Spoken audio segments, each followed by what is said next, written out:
বিজেপির লালবাজার অভিযান ঘিরে ধুন্ধুমার কলকাতা।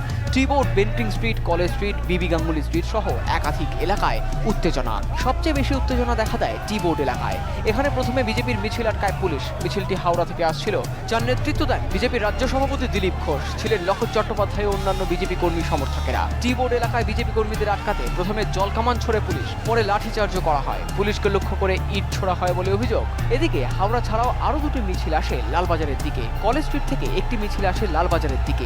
মিছিলের নেতৃত্বে ছিলেন এই রাজ্যের বিজেপি পর্যবেক্ষক কৈলাস বিজয়বর্গী। অন্য একটি মিছিল আসে লালবাজারে ধর্মতলার দিক থেকে, যার নেতৃত্বে ছিলেন রাহুল সিনহা। মিছিলে ছিলেন বিজেপি সাংসদ রূপা গঙ্গোপাধ্যায়। বরকতিকে গ্রেপ্তারির প্রতিবাদেই এদিন লালবাজার অভিযান বিজেপি। Bureau report, channel 10।